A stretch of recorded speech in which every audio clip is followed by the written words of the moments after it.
To some people, the name Joan Crawford conjures up Mommy Dearest.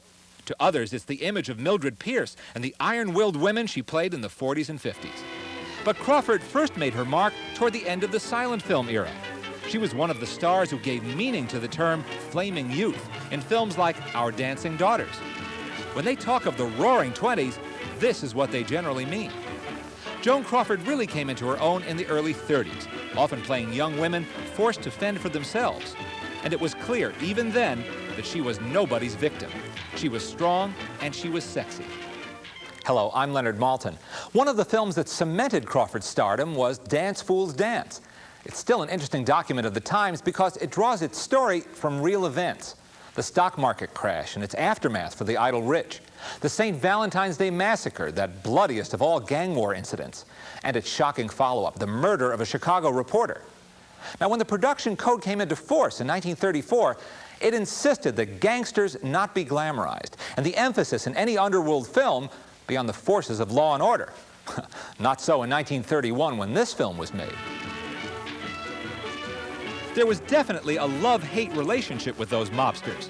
Repellent as they might be, they had a certain attraction too, especially when they were played by someone with the magnetism of Clark Gable. Gable made his reputation in these pre-code days by treating women rough. He was just a working actor when he made Dance Fools Dance, but the sexual sparks he set off with Crawford were unmistakable. MGM knew it and reteamed them immediately. Eventually, they'd worked together 9 times at the studio. If Dance Fools Dance had been made just a few years later, it wouldn't have opened as this film does, with a wild party and a youthful cast in its underwear. You wouldn't have heard talk about trying love out on approval either. But loose morals and a touch of titillation were precisely what attracted many moviegoers to films like this.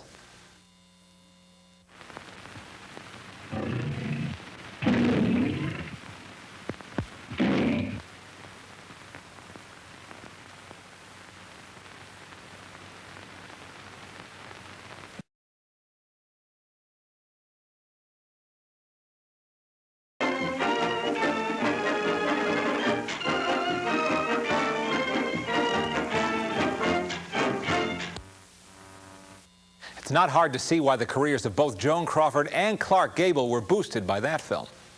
I'm Leonard Maltin. I hope you'll join us again for another example of Forbidden Hollywood.